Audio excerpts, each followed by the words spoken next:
Hello, this is Joe Trahan, welcoming you to the All Me podcast from the Taylor Hooten Foundation, whose mission is to enlighten the world to the truths about appearance and performance-enhancing substances. As the national leader on this subject, they communicate their educational messages through various methods, including this podcast. Thank you for listening and enjoy the show. Hi, and welcome to the All Me podcast. My name is Tavis Piatoli, sports dietitian with the Taylor Hooten Foundation, and today I'm going to be your host. Do you struggle with anxiety, depression, or just have daily pressure and stress from everyday life? Or are you an athlete who has performance anxiety? Did you know anxiety disorders are the most common mental illness in the U.S., affecting 40 million adults ages 18 and older, which is 18% of the population? What about individuals or athletes who struggle with public speaking or performance anxiety?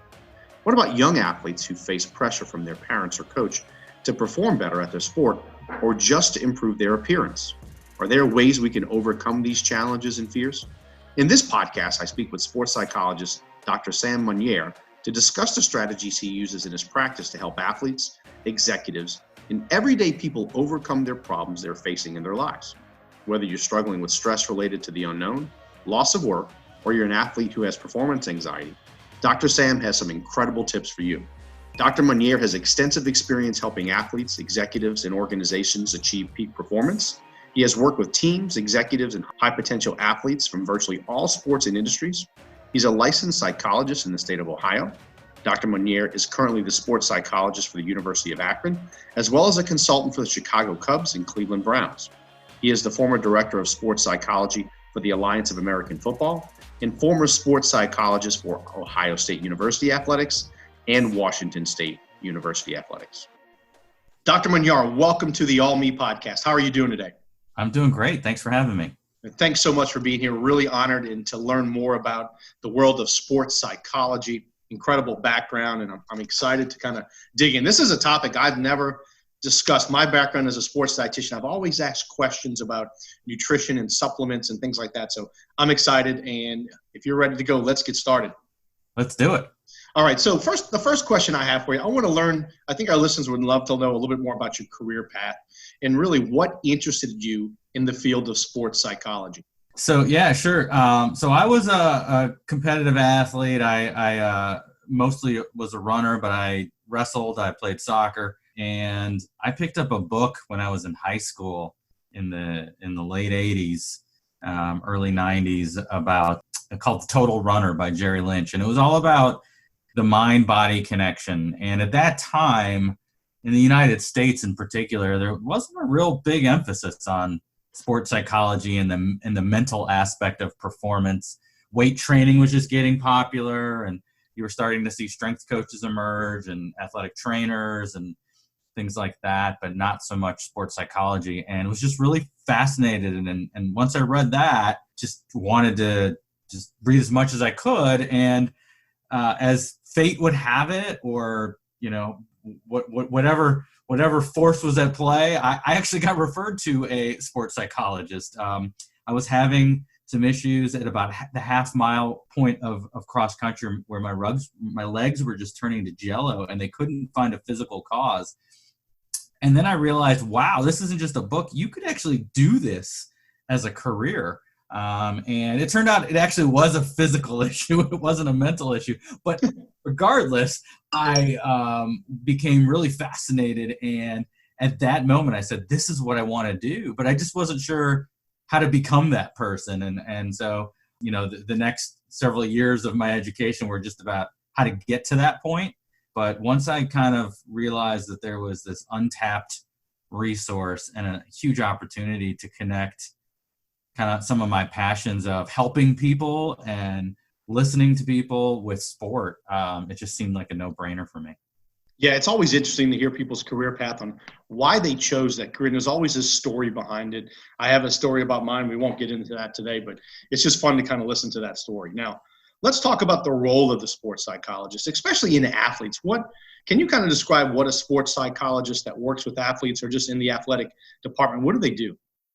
Yeah, so there's a lot of confusion about this. So I appreciate you asking the question. And so there's really two, when we talk about sports psychology, there's really two main buckets, if you will. So one is probably the one that a lot of people think about, and that is the mental side of performance. So that's, dealing with performance anxiety, confidence, managing your emotions on the field, those types of things. The other piece is the clinical piece, if you will. So depression, anxiety, substance abuse, relationship problems, trauma. And I look at athletes as kind of a specific population, if you will. All psychologists go through cross-cultural training, and I see working with athletes as just a different type of culture, one that you need to be educated about, and it's different. It's different from working from a non-athlete population. And so some sports psychologists are trained or prefer to work in one bucket or the other. I don't really feel like you can separate one from the other, and I like to work with the whole person. And so I made sure that I was trained to do both. And so the work I do, it ranges from clinical to performance, and a lot of time there's overlap. So, and I guess that kind of leads to my next question, because, in my field, it's like you said, you're a sports dietitian, but at the same time, I'm a sports dietitian, but I like to specialize with certain athletes. And it seems like in your case, in sports psychology, maybe there's certain conditions you can work on. So what are some of the areas or conditions that you focus on with your athletes during a counseling session? Is there just common topics that you see, or? Yeah, of course, I think part of what I love about it is, everybody's different and every day is different. But yeah, I'm sure similar to you, there's a lot of people out there who claim to be gurus or sports nutritionists. Maybe they avoid the dietitian, for good reason. And so there's a lot of people out there who claim to be mental conditioning coaches, or who maybe are a former coach or former player, but don't have the training or the education. And so one thing is anyone who uses the term psychologist in their title must be a licensed psychologist at the state level. And that requires getting a Ph.D. from an accredited organization and doing a residency, et cetera, et cetera, et cetera. So the types of things I may see might be a little different from somebody who calls themselves a sports psychology consultant or a mental conditioning coach who doesn't necessarily have that training. So, to answer your question, from the performance bucket, some very common things are pre-performance anxiety, competition anxiety, confidence, performance slumps, handling coaches and the dynamics with their coach and their teammates. From the clinical side, depression, anxiety were probably the two most common, and then other things like sleep, substance abuse, body image would be some other common things. And the thing I find with athletes, because there's such a stigma of mental health and reaching out for help, we teach our athletes to fight through pain and to be tough. So it's even harder to reach out for that help and to seek out help. So I find that a lot of my clients are what I call window shopping.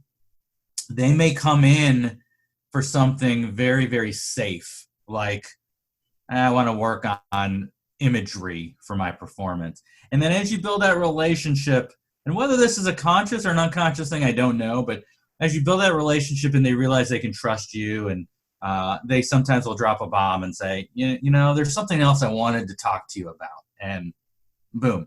And so sometimes it gets a lot deeper than just what they originally came in for.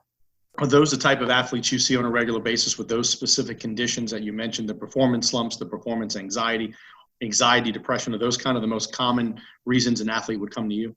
Yeah, for sure. Every setting's probably set up a little differently. So, I work with collegiate athletes, professional athletes, and amateur high school athletes. And so, I think depending on how it's communicated and messaged and what your role is in that setting may vary, which may steer certain clientele to you or away from you. But yeah, I really see the whole spectrum, the whole gamut, from clinical issues that you or I might encounter. The only difference is they're a high performing athlete, to the mental aspect of performance. So you mentioned pressure. We know athletes face a lot of pressure in certain sports, whether it's a young kid that might be getting pressure from mom and dad to succeed, or a high-performing athlete at a collegiate or professional level. How do you help athletes overcome some of the pressure they may face when trying to perform at the highest level of their sport? So my goal is always about, rather than telling them, I see my role as trying to pull some of the answers out from my clients, and I see them as the experts on themselves. It would be foolish for me to think I'm an expert on somebody else that I've barely ever met. And so, I see my role as trying to pull some of that out of them. Now, that being said, there are some shorter term solutions, techniques that can help. And then sometimes it's a longer term thing. And so, we can kind of delve into that a little bit more. But so on the shorter term side, things like, mindfulness meditation, helping them focus on the controllables as opposed to the uncontrollables. Some basic stress management techniques like breathing through your diaphragm, progressive muscle relaxation, visual imagery are all things that can help. But I never want never want my clients to feel dependent on me. So my kind of approach is really threefold. Number one is help them develop insight. So under what conditions do you feel stressed? Under what conditions do you feel more relaxed? What does that stress feel like in your body? How can you learn to recognize the symptoms before it's too late? And then that rolls into phase two. That's self-monitoring. So it's learning to recognize those symptoms in your body, learning to recognize the thoughts that you're having that are indicative of you being stressed or feeling pressure.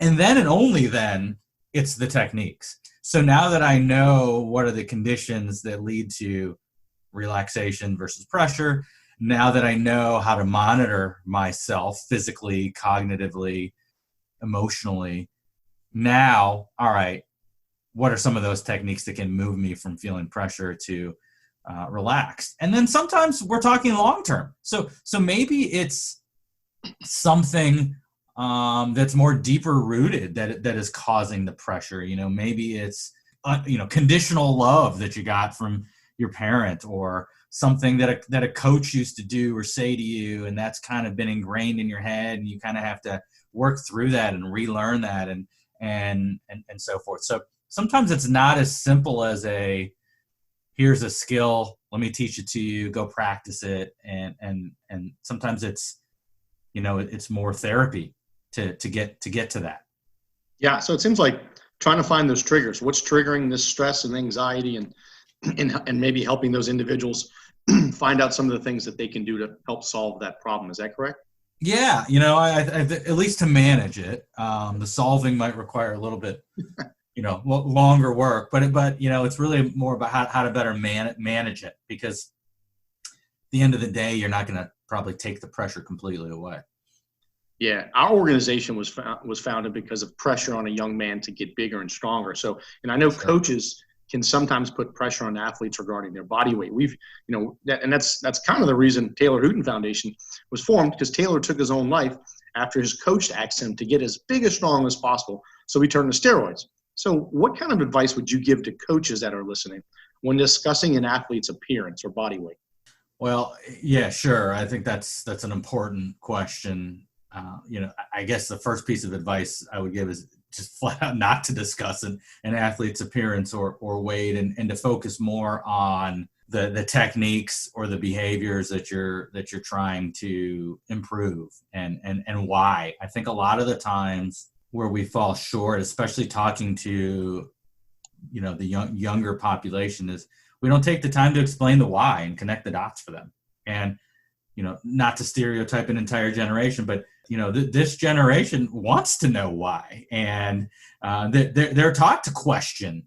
And I think that's a great thing, and done appropriately, I think that's a great thing. And so I wouldn't focus on appearance at all. I'd focus on, is it flexibility?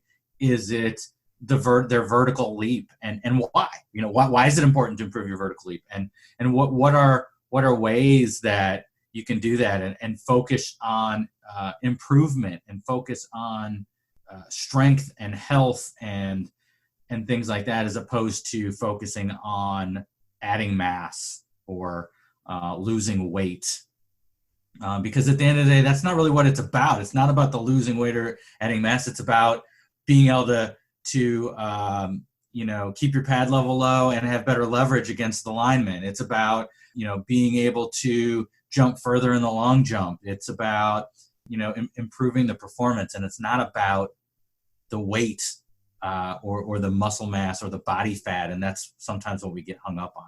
Yeah, we get so obsessed with that number. I mean, adults are obsessed with the number. And if the scale doesn't go to their liking, it's like it drives them crazy. And the same thing with these young athletes. They can do this with food, but they feel like they need to take something. And that's kind of leads into my next question about just with your work. Have you worked with individuals or athletes who've used steroids, who've had any significant psychological side effects?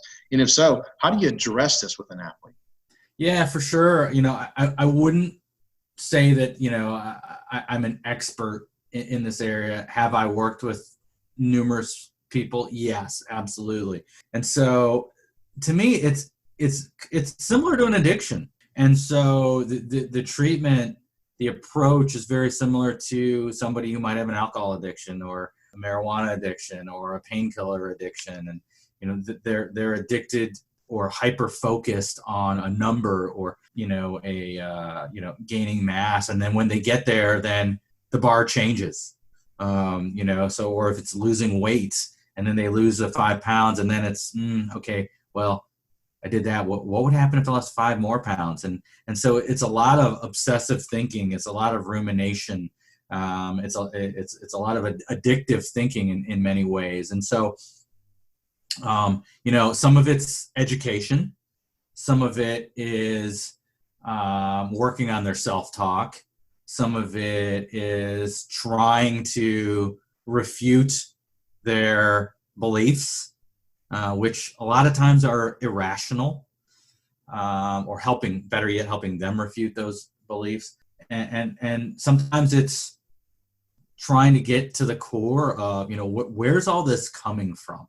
What is this about? What is driving this? What started this? And everybody's different.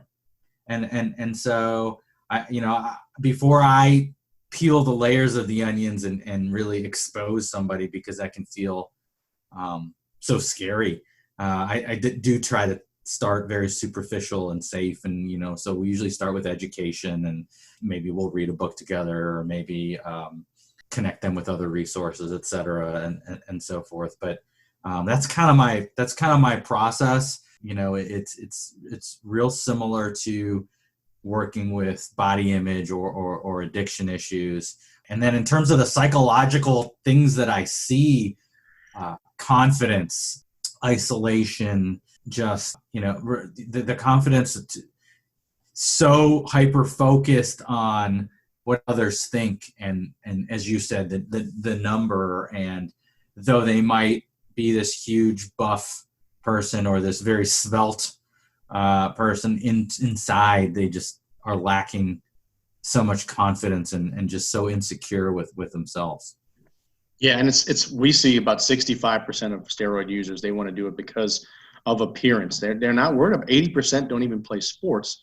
So it's like you said, it's that outside mechanism. It's their pressure, self-esteem. Something is telling them they need to look better and drive that. And it kind of moves on to a question back again about pressure.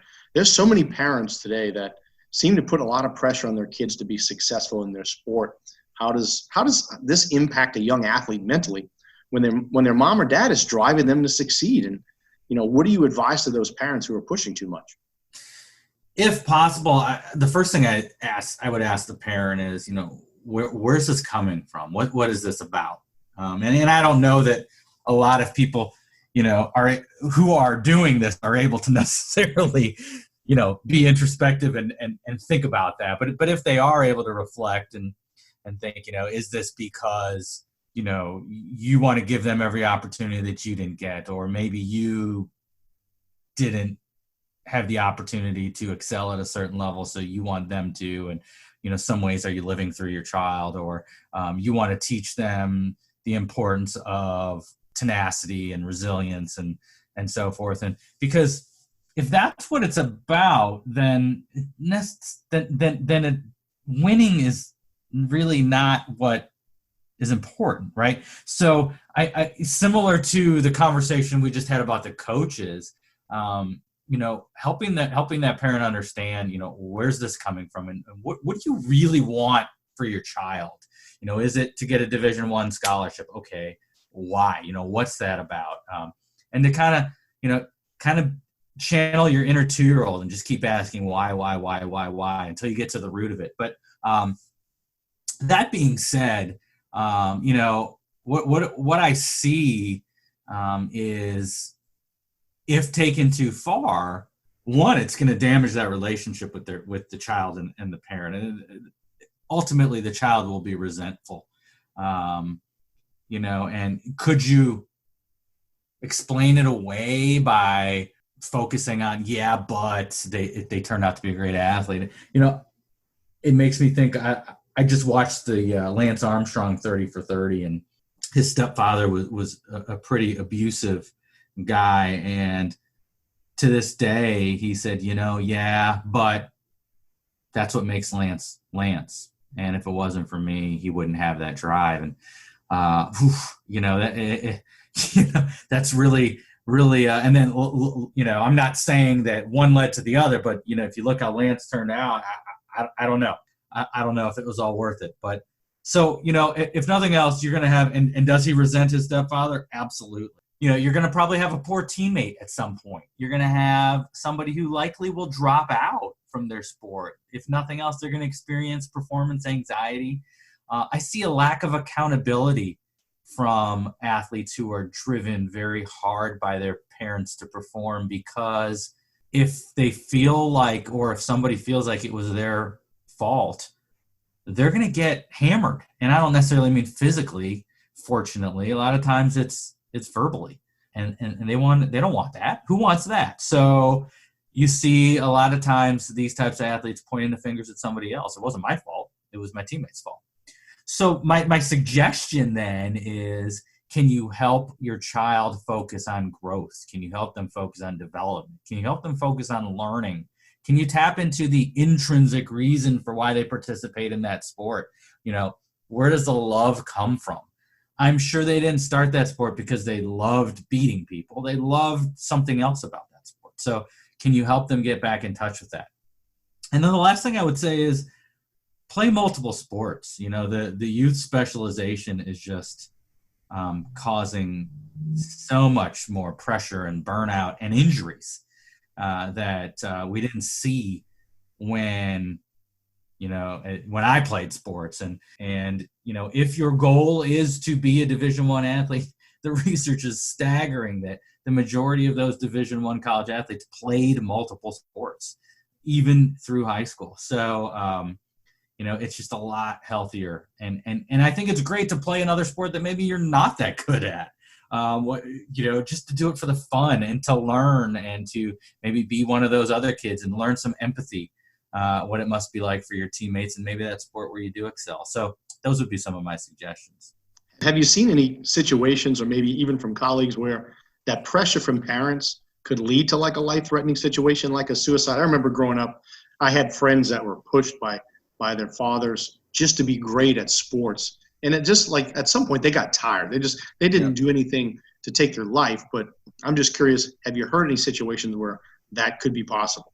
Yeah, of course it's possible. And I think, right or wrong, a lot of student athlete suicides or athlete suicides do make the news. And the first thing is, I don't want anyone to leave this podcast thinking that, if someone were to take their life, it was because of the pressure their parents put on them. That being said, absolutely, long-term, over time, in certain conditions, could that happen? Yeah, it could. When somebody feels like there's no hope, there's nothing they can do, they have no control, that the despair they're feeling is permanent, that's kind of where people's minds tend to go. And a parent putting pressure on an athlete could push an athlete down that direction.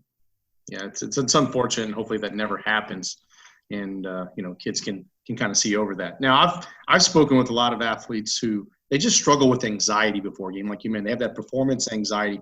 How can anxiety impact an athlete's performance?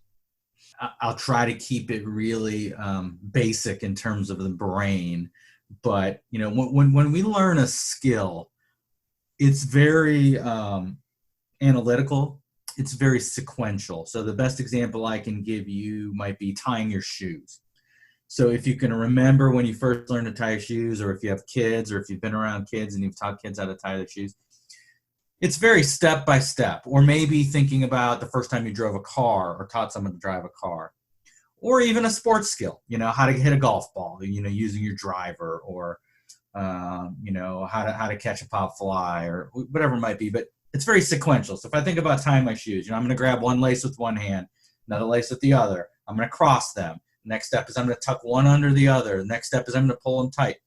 Well, that's not a real efficient process in terms of when I'm thinking about a skill step by step by step. I'm not going to do it very quickly. But that's the necessary step. And as we learn it, as we develop the quote-unquote muscle memory that a lot of people refer to, which is really neural connections in our brain, as we're strengthening those neural pathways, then what's happening is that skill is being stored in a different part of your brain. It's a very unconscious part of your brain.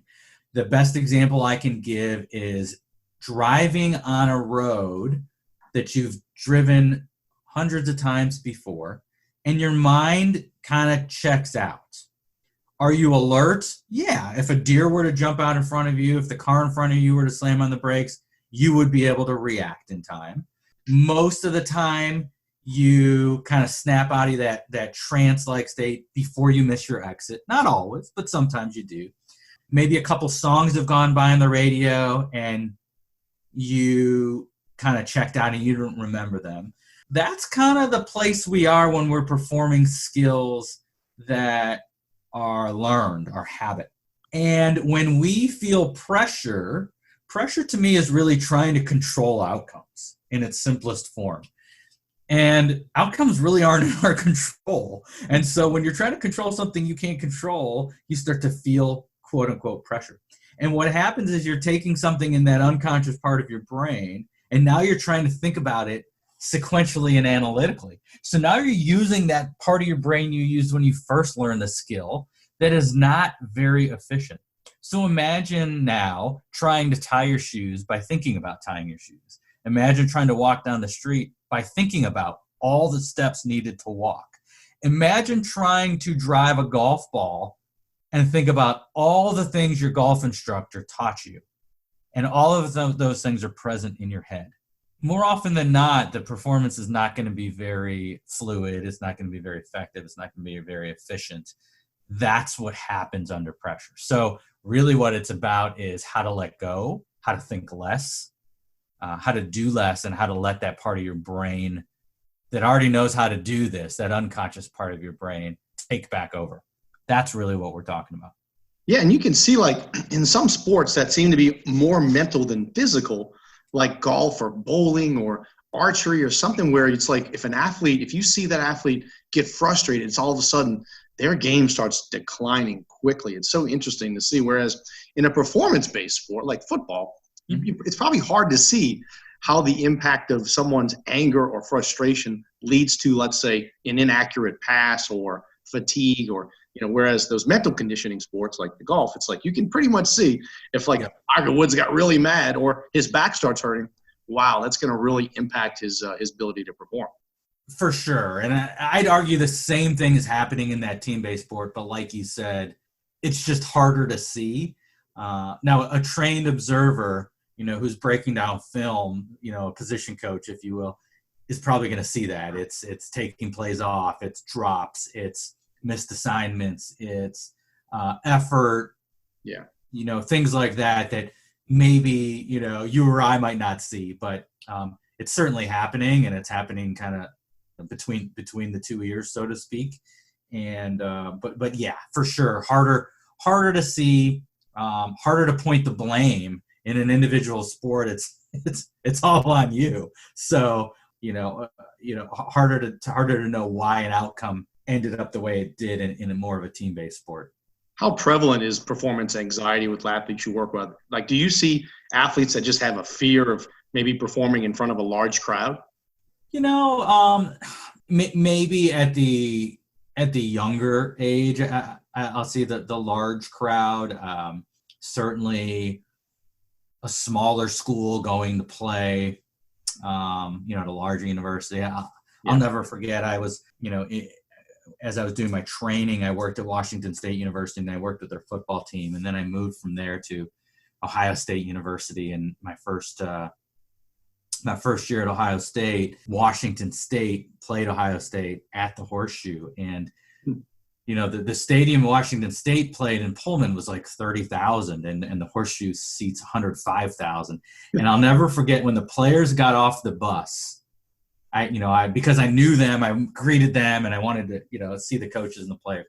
And when they were looking at the sheer size of the stadium, I knew the game was already over before it had been played.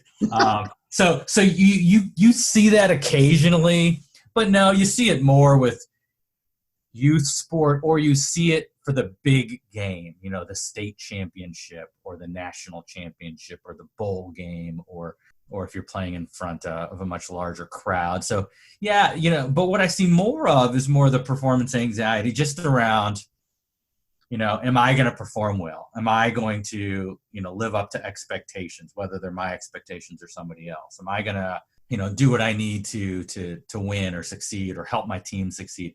That's more of the performance anxiety that I typically see. Now, you have a lot of experience working with professional teams such as the Cleveland Browns and also currently my favorite baseball team, the Chicago Cubs. I've been a Cubs fan since I was 7 years old. In New Orleans, we didn't have baseball, so it's like WGN or TBS. I was like, very scary. Yeah, absolutely. So being a huge baseball fan, what are some of the areas you address when counseling baseball players? How do you work with them? Are there certain differences between maybe your approach between, let's say, football versus baseball? Yeah, I certainly, I think some of it's the situation too. Like, so, when I got brought in by the Cleveland Browns, my role was to be the clinician. My role was also to be the performance person. And my role was also to do draft evaluation. And so, I wore multiple hats. With the Cubs, for example, my role is more of an advisor to their mental skills coaches. So what's great about baseball, Major League Baseball, is they've really embraced the mental side of performance. So every professional Major League Baseball team has a team of what they call mental conditioning coaches who work on things like routines and anxiety management and confidence and imagery and meditation and things like that. Now, what's bad about that is the beginning of our talk, we talked about different training, and the majority of the people hired by Major League Baseball are not clinicians. And so what they aren't trained to work with or recognize are some of those mental health issues. And so the example I always give is, if all you have is a hammer, everything looks like a nail. And so what may look like a confidence issue or a performance issue may be something a little bit more than that. Might be a little bit more deep-rooted, or might be something off the field going on that might be impacting on the field performance. And so my role, with the Cubs is, one, to help them see that other piece, but two, to be more from a strategic standpoint. What types of measures can we use? How can we better evaluate players? Because the one thing that baseball is doing really well is integrating science. And so scouting has changed, and the old school scouts will hate me for saying this. And I certainly believe they still have a role, but a lot of teams are moving to things like spin rate, and, they're looking at analytics, that they believe are more objective. And so, because I think in part Major League Baseball has hired a lot of people without Ph.D.s and don't necessarily have that science, but have the applied training, but don't have the scientific training, where the field has really fallen short is to show scientifically what you're doing with your players is working empirically. And so one of the things I've been brought in to do is to help the organization show the value of sports psychology and how can we document that in a scientific way. It's not that the people that are doing the job aren't doing a great job. They absolutely are. It's just now we have to show what they're doing is effective. And so I think the setting is different. But what was brought in to do is very different from the Cleveland Browns to the Chicago Cubs. But that being said, are there differences between professional football and professional baseball? Yeah, absolutely. When you're a batter, it's kind of like an individual sport versus the team sport of football. The mentality is different. I think baseball players are more open to the mental aspect of the sport, whereas I think there's more of a stigma in football. I think there are such positional differences in football compared to baseball, and the worst thing you can do is not know the sport. So I think it's important to really study and ask questions and so forth. But and as we talked about individual versus team, sometimes it's harder to point a finger at somebody, in football as it is in baseball. So I think those are some of the differences. Good. That's great thorough response. And yeah, a lot of sports scientists, analytics. Actually, as a baseball junkie, I picked up Bill James's book on baseball analytics. It's like 900 pages, so I haven't even really started much yet. I was like, I'm going to read this, and I look at it and I get intimidated looking at it every time it sits next to my nightstand. So I love numbers. I love baseball data. So yeah, well, that's a great start to learn about analytics for sure. All right, so we know injuries are part of sports, and some athletes have multiple injuries or surgeries, and I'm sure this can present a big blow to their confidence. How do you help that injured athlete stay positive or regain confidence so they have the desire to compete again? Yeah, I'm glad you brought this up. It's I think something that's often neglected. So because of what you just said, I've pushed really hard just about everywhere I've been to make meeting with me or whoever the sports psychologist might be part of the rehab process. And once you make it part of the process and everybody does it, then all of a sudden the stigma goes away. Hey, this is just part of it. And why? Well, because some research that I was a part of in grad school found that injured athletes experience depression at 3 times the rate of non-injured athletes. Some other research that some colleagues have done have found that athletes who are engaged in counseling respond more favorably to setbacks.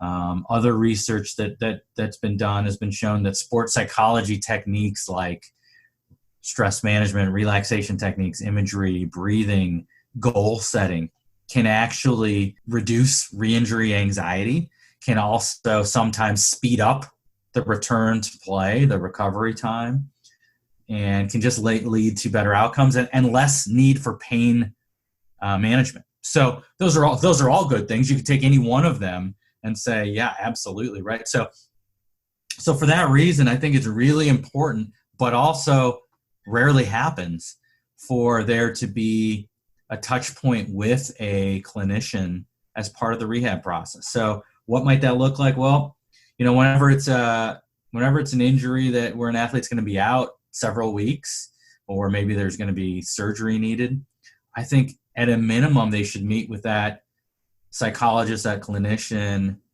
as soon as the injury happens, and then probably just prior to them returning to that sport. And the first meeting is all about, hey, let me educate you on the role psychology plays in recovery. And believe it or not, there are some things you can do to better manage the outcome. And also, hey, let me just check in and see how you're doing emotionally. Because I've heard too many stories where we found out after the fact that athlete was going home and drinking a 6-pack of beer every day because they felt like they weren't part of the team. Their identity was lost. They were shunned to the rehab room and they weren't allowed to come out to practice. And now you take away their identity. You take away their coping skill in many ways. And of course they're depressed. Of course they're experiencing anxiety. Of course their confidence is shaken. And then they start to worry about, am I going to be the same when I come back? Can I come back? So those are the types of things. So yeah, absolutely their confidence can be shaken, but also depression, anxiety, pain pills and starting to abuse pain pills. And then that may lead to addiction. Yeah, that's going to be tough. Sleep disturbance is huge. Yeah. And one of the most important things you can do to prevent an injury and also speed up an injury healing is sleep. Yeah. And so, I think psychology plays a huge role in not only injury rehab, but also injury prevention. I have the utmost respect for those athletes that, sustained the same injury 2 or 3 times. It's like, they tore their ACL and then they did it again. Yeah. And then they did it again. And it's like, man, how do you have the fight to keep coming back? But it's like, wow, I want to see that. That's the story I want to see. Yeah, you're right. I think the first time, ignorance is bliss. You're a little naive. You may not know what you are going to go through. And I think that's maybe a good thing. But the second time and everything, but I think it's about their mindset. You could say, man, this really sucks. Oh my God, that pain, that first revolution on the bike after an ACL when I had to bust up that scar tissue. Oh, I don't ever want to go through that again. Or you could say, hey, I did this once, I can do it again. Yes, it was bad, but it was a few months. And it gave me time to focus on my friends. It gave me time to focus on school. It gave me time to learn the playbook. And so I'm going to come back stronger mentally. So that's where I think a sports psychologist can help. And that's where I think some athletes have it already versus those who don't. I want to shift away from athletes just for a second. I know we're talking athlete, but there's so much going on in the world right now, just between the stuff that happened earlier in the year with COVID. Now we have a lot of things going on just throughout society that's creating a lot of stress on people. So whether it's, people that's lost a job, maybe they've lost a loved one, maybe they just have things going on in their life that they're having difficulty controlling and really increases that stress. What are some recommendations or tips for those who are under a lot of stress right now? How can we help them, or how can they help themselves? So it's interesting. A lot of the group, Zoom talks and things that I'm doing are just on this topic. So I think it is front of mind for a lot of people. I think the first thing that I go to is exercise, and a lot of people have perhaps let that go right now, and certainly I wouldn't feel guilty about it. And maybe it's about adjusting expectations, but getting some exercise is probably the healthiest way to combat stress. And, research shows that it's as effective as any type of medication with a lot fewer side effects. So exercise is usually number one. I really wholeheartedly believe in beginning each day with some type of meditation. That could be, for some people, I think that might be prayer. For some people, that might be, quote unquote, mindfulness meditation. There's some great apps out there that could help. I'm sure you can find things on YouTube, books. John Kabat-Zinn is my go-to guru on mindfulness meditation. If anybody wants to pick up something to kind of read, he's kind of, where I would direct you to. But I think that's really helpful. I think, what we call in psychology reframing. So how can I look at the situation in a different way? So to give you an example, an athlete might say, I'm really nervous. I'm really anxious about this performance. Usually I'll ask them, okay, what are the symptoms you experience when you're anxious? And they'll tell you, I've got butterflies in my stomach. I'm sweating more. My heart rate increases. My breathing gets faster and shallower. And I say, okay, tell me about a situation that you might be really excited about. And then tell me what symptoms you experience. Well, my heart rate gets faster. My breathing gets shallower and quicker. I start sweating. I've got butterflies in my stomach. Well, what do you notice? Well, they're the same. Well, yeah, they are the same. So you can choose to look at this situation and tell yourself you're scared, you're nervous, you're anxious, or you could choose to look at this situation and tell yourself that you're excited. And it's not lying to yourself. It's how can I look at it in a different way? And so how can I look at this situation in another way? Well, you know what? It's giving me time that I never would have had with my family. Maybe it's giving me time that I never would have had to work on projects or to read books or to, really start that organization, nonprofit that you wanted to. Or maybe it's giving you time to really self-reflect and figure out what's truly important to you. And so that's another way to manage stress. I think limiting the time you spend watching the news and looking at COVID trackers on social media is important. Trying not to get into arguments with people on social media. You're not going to change their mind. I try to refer people just to the reputable websites. I think is another way. I think finding ways to have some type of social connection is huge. And maybe for whatever reason you can't do that physically.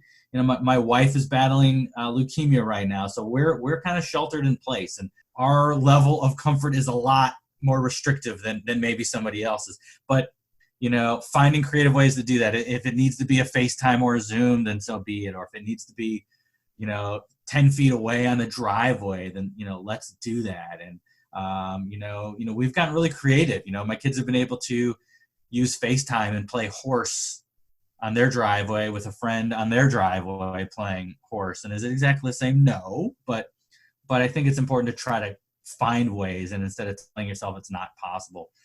So those are some ways. And then whatever has helped you in your everyday life. We all face pressure, right? Whether you're an athlete or not, and whether you realize it or not, you have coping skills already. And so how can I mobilize those and take them from one setting and apply them to this setting would be another piece of advice. A lot of tough things going on, and hopefully people can find that peace. And as you mentioned, first of all and foremost as well, I hope everything goes well with your wife. So very sorry to hear that. And thank you. It's tough times, and hopefully she gets through that and recovers and gets back to a healthy state. Let's switch a little bit now back to that athlete, to where, especially the young athlete. We've talked about pro athletes, but what about the challenges for the high school athlete or that young college athlete? Are there specific conditions that we see different at this level that you don't see at the professional level? Yeah, surprisingly not a lot. Sure, you may have more of certain things at one level than the other. So I think parental pressure, pressure for college scouts or scholarships certainly might be higher, but you could argue that depending on the sport, then there's pressure to be noticed by a professional team when you're in college and so forth. So I think it's a lot of the same. It's just maybe more of some or less of some. So at the high school level, I think it's some of that peer and parental pressure that you see at the collegiate level, or maybe let's look at a professional athlete. I think what that brings into play is the financial pressure. I've worked with pro golfers who, if they didn't make the cut, they weren't bringing money home for their family. That's a lot different than what a high school athlete faces, right? And so I think there are some nuanced differences, but I think there's a lot of similarities too, believe it or not.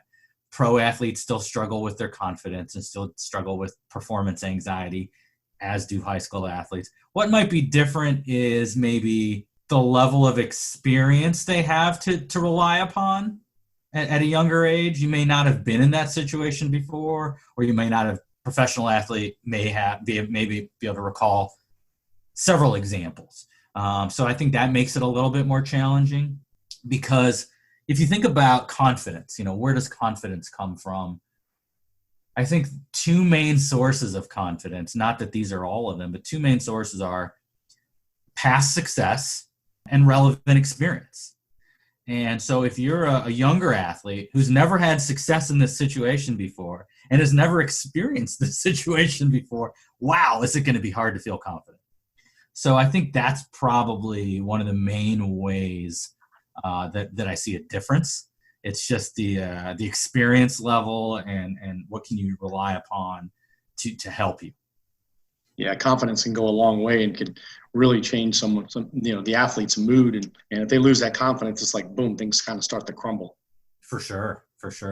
Now, we've talked about a lot of negative things. I know this is so much when it comes to things. I think we like negative and chaos, but let's really shift to positive outcomes. What are some common mental traits you see in those that are most successful, those athletes, those executives? I know you work with executives and leaders. What are some of the traits that you see that people are really successful and positive? Yeah, so I think what comes to mind, and maybe it's because we were just recently talking about it, but it's that athlete who's been through 2 or 3 ACL surgeries and just keeps getting after it. So that's kind of the image I have in my head right now as we're talking. But, so some of those traits are that determination, that resilience, that growth mindset. So being able to look at a setback and figuring out what to learn from that. What can I learn from this situation, and how can I apply that and adjust the next time, as opposed to looking at that setback and coming to the conclusion that I'm a failure. So I think the successful athletes have that growth-oriented mindset. They're resilient. They're tenacious. They are able to reframe, as we talked about. They're able to see a situation in a completely different way. And what's great about that is those are skills that you can then apply in life.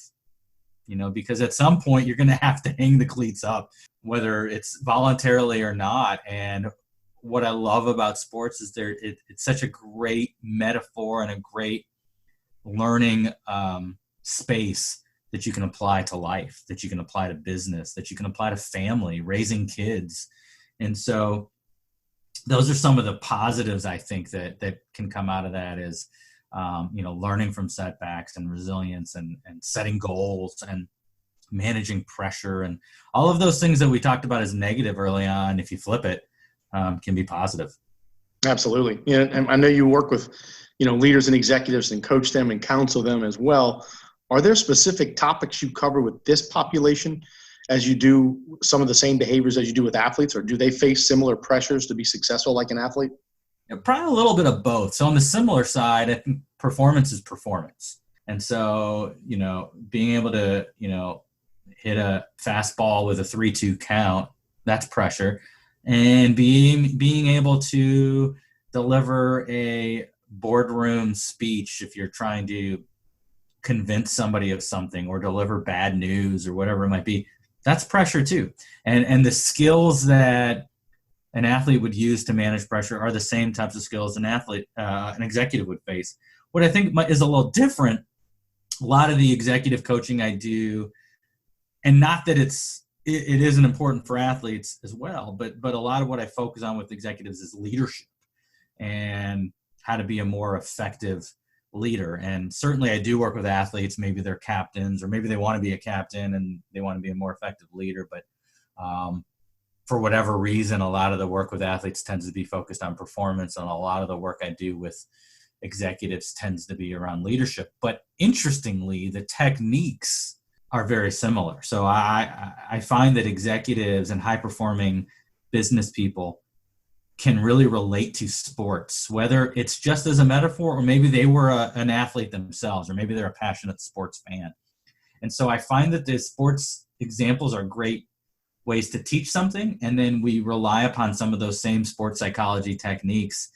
As an example, a study was done that looked at visualization and found that most athletes use visualization prior to a performance and after a performance. So they use it prior to kind of picture how they want the performance to go, and then they use it afterwards to kind of go back through the performance to self-scout, if you will, identify things that went well and didn't, and maybe they didn't even realize they were doing this. But executives tended to visualize after the fact, go through their boardroom presentation, things that went well and not. And again, they may not be calling it visualization, but they are. But rarely did they use it to prepare. And so that was an interesting finding in this study. And so sometimes it's applying some of those sports psychology techniques like visualization and helping somebody with their fear of public speaking, or how to perform better and deliver this difficult message that we're going to have to close down during COVID or whatever it might be, so that they can perform the best that they can. Yeah, absolutely. I mean, look, in my field, it's kind of the same thing. It all applies, whether you are a hockey player, a golf player, a football player. Nutrition is nutrition. You don't really, the principles are still the same. So athlete, executive, you probably focus a lot on some of the same topics. Absolutely. So just a couple of more questions before we close out. Yeah. Now, the one thing we see I hear the number one fear in life is public speaking. And there are times when, I've been speaking in front of large crowds for a long time. I could be in front of 500 or 1,000 people and I have no problems. And then other times it's like, wow, I feel like I'm going to have a panic attack and I'm having the trouble breathe. Why do you think this is such a big fear for so many? And are there any tips that can help people overcome this fear to control it better? Yeah, it does seem to be a pretty common fear, no doubt. I think the why, I think part of it's the lack of control. You just can't control how that other person is going to receive it. You can't control what they're going to leave with. You can't control what they're thinking about you, and you're being judged. You're being evaluated, and then another thing is it's not something you have a lot of experience with. I mean, how many people truly have a lot of experience speaking to, unless that's what your job is, speaking to hundreds of people or thousands of people or even 20 people? It's just not a real common thing. So if you go back to what we were talking about with confidence, kind of my answer to solutions will in part go back to confidence. So as I said, that two of the main factors of confidence are relevant experience and past success. So the first question I would have is, do you have any relevant experiences that you can draw upon? Yeah, it may not be exactly the same. You may not have been presenting in front of 500 people, but you did do a presentation to your team. Or, what helped you there? How can you draw upon that?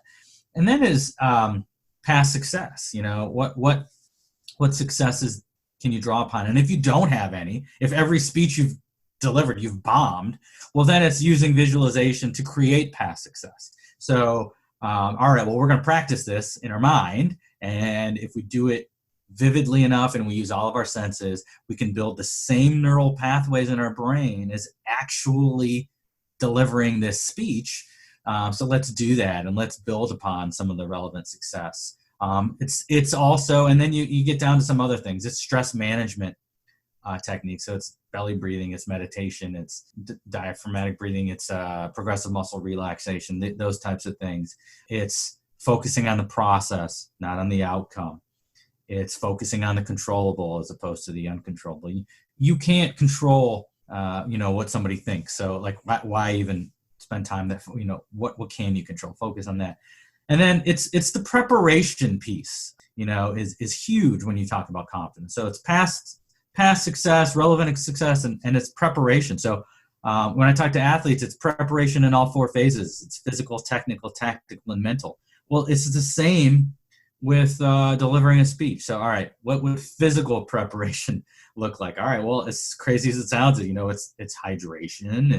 It's making sure that I, temperature, I'm not going to get overheated, et cetera. It's also technical preparation. So, do I know how to work the equipment?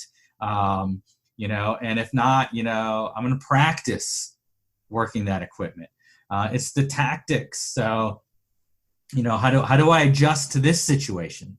What if the equipment goes out? What if there's only a handful of people that show up? So it's, what are the different scenarios and game planning for that? And then it's the mental, it's how do I calm my nerves? How do I improve my confidence? How do I control my self-talk? I found that if you can prepare, and if you can remind yourself of relevant or past successes, that's going to go a long, long way. And then you sprinkle in some stress management techniques. I think that helps. And then I think if you talk to anybody who's had public speaking fear, who's done it over and over and over again, some of that fear tends to dissipate over time. Absolutely. Yeah, no, it's definitely something. And it's funny because early in my career, no problems. And as I get older, I'm like, why am I feeling like I'm having a panic attack? Because for years I thought those things don't exist. Only, people that really struggle with life have panic attacks. And I'm like, now I know what people go through. It's kind of interesting. Yeah, well, with you, I would probably say the level of expectations probably gone up, right? When you were younger, there weren't any expectations. It's kind of like the quote unquote sophomore slump in sports. When you're a freshman, there are no expectations. You perform freely. You succeed, and then now there are expectations. Now you're an expert in the sports dietetics world, right? And so now there are expectations that you need to say something important or wow people. And that's a great point.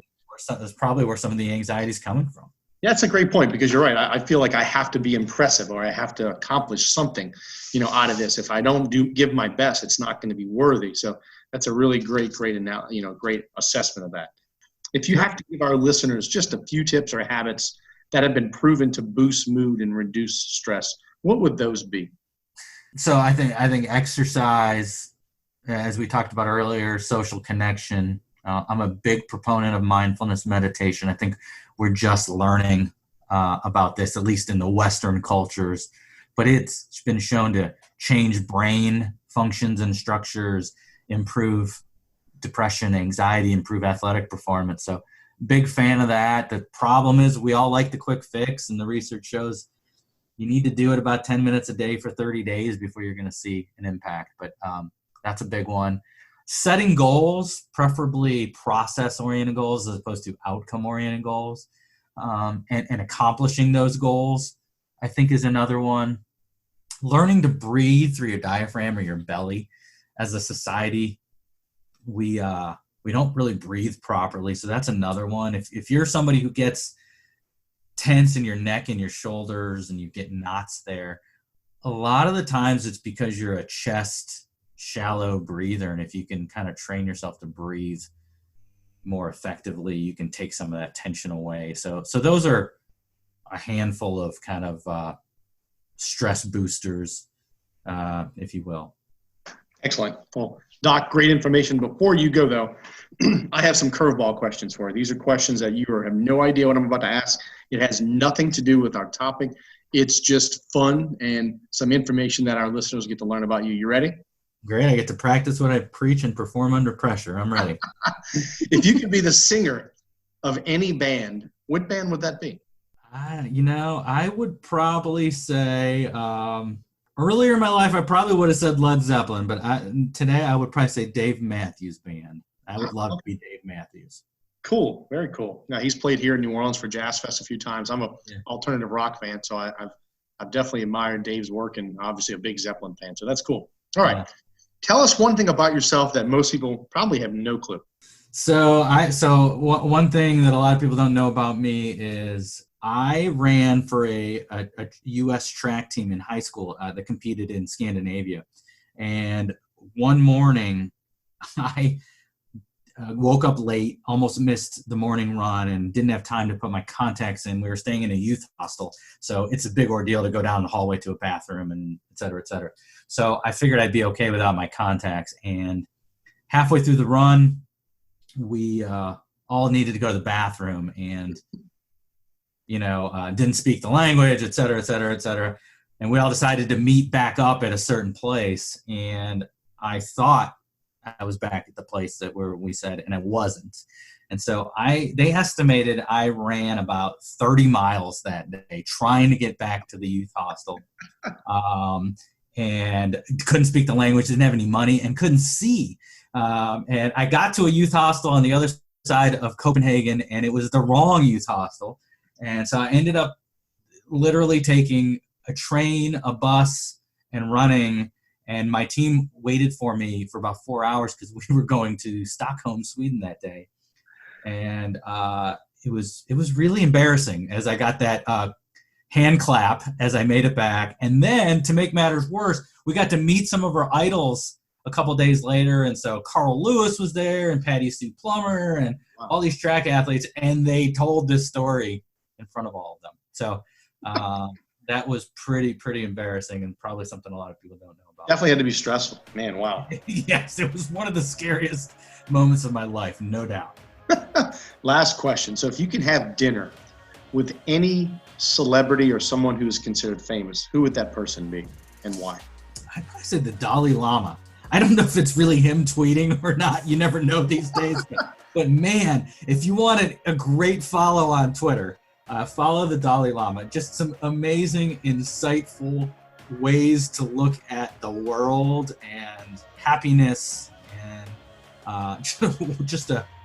such an intelligent, but just a spiritual person. And so I would just love to just listen to his perspective on everything that's going on in the world and how he copes. So that's probably who I would say. Excellent. Doc, thank you so much today for joining us, giving us an hour of your time. That was fun, a lot of incredible information, and really appreciate you joining us on the All Me podcast today. Thanks for having me. It was a lot of fun for me as well. Absolutely. We'll see you soon. Have a wonderful day. All right. Take care. Well, that's it for today's show. Thanks for listening to the All Me podcast from the Taylor Hooten Foundation, a nonprofit organization leading a national campaign to enlighten people to the truths about appearance and performance-enhancing substances and inspiring people to live and compete without the use of these substances. Please be sure to subscribe to our podcast and tune in to our next episode.